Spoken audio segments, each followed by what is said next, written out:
Yeah, I mean, the season's gone kind of as we planned in many regards. We were hoping that every meet would get a little bit better, and it's really worked out that way. Opened up at TCU, won both races pretty handily, then came back home, won both those meets, but a little bit better competition in both those meets. Then went up to Boston, where we knew we'd face some really good competition. We learned some things up there. We found out our women's team's probably better than we thought it was going to be. Lost by 4 points to a very good Penn team that's ranked second in their region and getting votes in the national poll, and beat Villanova, which is probably the first time in school history that A&M's beaten Villanova in cross country. Beat a really good Princeton team as well. Handily beat an Auburn team that had been running pretty well this year. That's obviously an SEC opponent. The men, we discovered that even though we're pretty good, we don't have that much of a margin for error. We were one guy down. We lost one guy to an eligibility issue, and we were fifth instead of probably second, which we think we should have been. And now this week will be the best Arturo Barrios Invitational we've ever hosted. I believe we have 44 women's teams and 41 men's teams. We have representation from all the Power 5 conferences. First time we've ever had a Pac-12 school. We have UCLA coming in. They're last year in the Pac-12, of course, but they're coming in. Got a couple Big Ten schools. Ohio State is back to defend their women's championship at the Barrios meet, and Indiana's coming for the first time. Louisville, Georgia Tech, Boston College from the ACC, and then a bunch of teams from the Big 12. I forget who's in the Big 12 these days, but a bunch of teams in the Big 12, and then a couple SEC schools. So it should be really good. Really deep competition, even schools that, the thing about cross country is it's probably more similar to basketball in the sense that you really need 5 to be pretty good. So we've got a school coming in that I would never think of normally, Utah Valley, but their women are ranked, I believe, 24th in the country.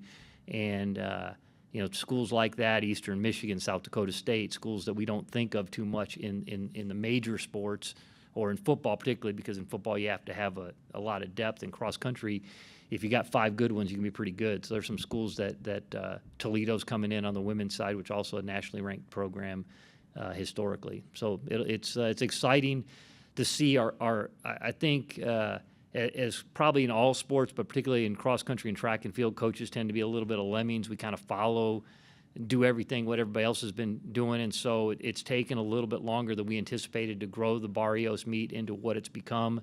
But now it's getting to the point where this year I had to turn away schools. Never had to do that in the past. And next year we might even have to divide it into a seeded division and a non-seeded division, because there's a bunch of schools that would have liked to have been here this year that we turned away, that have already said, hey, we want to come next year. I'm sorry we waited too late to get in this year. So that's exciting. We're excited with the home competition, the home course, and obviously excited where the team stands right now. Any questions for Coach McRaven? We'll go back behind the lights on the left side to Tyler.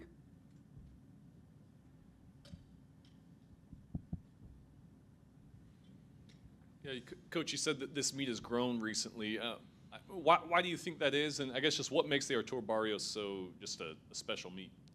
Well, I think as coaches around the country are always looking for good competition where they're going to see some interregional competition to beat teams from other regions, because that helps in the building the resume for at-large bids to the national championships. But in general, like I said, we tend to be lemmings as coaches, and so I think that it's kind of like, well, let's see what the A&M says they have a nice course. And I think it's a matter of enough teams have been coming over the years and having positive experiences, and those teams have positive experiences and then come back again. And I think, and coaches talk, oh, how was the meet? How was it getting to College Station? And when people, I think for the most part, people say positive things about our meets. Every year after the Barrios meet, I get a bunch of emails and text messages from coaches saying how much they enjoyed their experience, and I think that just kind of has gradually gained momentum. And this is a tough weekend because it's the weekend of the pre-national meet, which is the meet in Charlottesville this year, where they're hosting the NCAA championship, and it's the weekend of the Nutty Comb meet at the University of Wisconsin, which is a really established meet, which brings in a lot of the nationally ranked programs as well. So we knew it was going to be a battle to start getting some of these schools to come. and it's still a battle. We had some that wanted to come, and then at the last minute they pulled out to go to Nuttycombe because they thought they'd see better competition. So we're not perfect by any stretch of the imagination, but it's exciting. We have a great course, and people are starting to discover that and realize that. And our, it's everybody that helps us put on the meet. The facilities people, our operations people. A&M does you start to forget sometimes because this is all I see. I've been here now, this is my 13th year, so I forget how good a job we do. But really, A&M does an unbelievable job of hosting events, and better than a lot of places. And so it's always run like a very professional event. I think that people really enjoy that and have really positive experiences while they're here. Do you guys talk at all about kind of defending your home course and just how important that is of winning a home meet? Oh yeah. The men won last year, and it was the first time we ever won it. Because we have such good competition, it's hard to win that. But yeah, we want to win it, and if we win it, we're beating teams that are regionally ranked or nationally ranked and doing that. So yeah, it's our home course, and we get a great.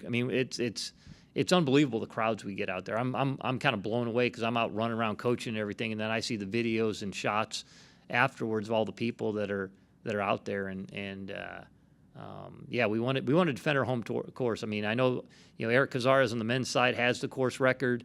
He's a senior using his last year of eligibility. I know he wants to win the thing. I know he wants to run faster than he's ever run before. He's looking at the weather forecast, making sure it's not raining or anything, so that the course will run fast.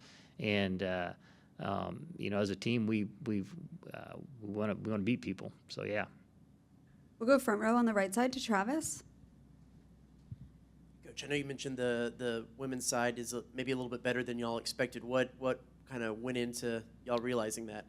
Well, it's a couple things. We were probably nervous coming into the year because we lost kind of the three of our really main leaders on our women's program last year. Fortunately, one of them, Coach Abel, came on to be a coach this year for us. But Julia, Abby Santoro, and Grace Plain, we thought those were going to be big shoes to fill.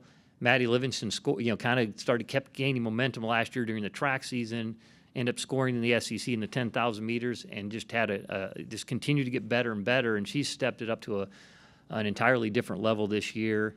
Kennedy Fontenot was a freshman last year, just kind of figuring things out. You saw signs that she was going to be pretty good, but she really has taken her fitness to a different level this year. And then we brought in two newcomers. Maddie Brown is a grad transfer from Dallas Baptist, who was a Division II All-American last year, and was somebody that came out of high school way under the radar and went to a Division II school. And Dallas Baptist, Coach Phillips up there does a tremendous job, and she just kept getting better and better throughout her college career. I knew who she was, and when she emailed about coming to grad school at A&M, obviously we were fired up about that. And then Shawai Johnson out of Prosper is a freshman who we knew she was good. She's a great story. She was adopted from an Ethiopian, Ethiopian refugee who was adopted by American parents. Has only been in the States since her freshman year. And, initially right out of the bat, she was in Iowa, started running really, really well in Iowa. When she moved to Texas, we had a volunteer assistant on our staff who's now on the staff at Alabama. And I remember him talking about this girl, Shawai Johnson's moving to Texas. She's moving to Texas. She's really good. And she was good in Texas, did pretty well. It was like top 5 in the state cross-country meet. And then, but never quite ran quite as well as she did that like sophomore year in Iowa. And she stepped right in, and I think she's going to be somebody that's going to be really, really good. So we've got 4 that are leading the charge. I think we had our top 3 at Boston were separated by a second, and then Shawai was probably another 5 seconds behind those 3. And then right now we need a 5th. That's where we got a couple girls that are kind of closing that gap. We got a couple other freshmen that are starting to figure things out. So that's really where it came from. It just came from having the right pieces in place and having people that really got better over the last year. So It looks like that's all we have, Coach. Thank you. all right, thank you. Well, hopefully see a lot of people out there Friday.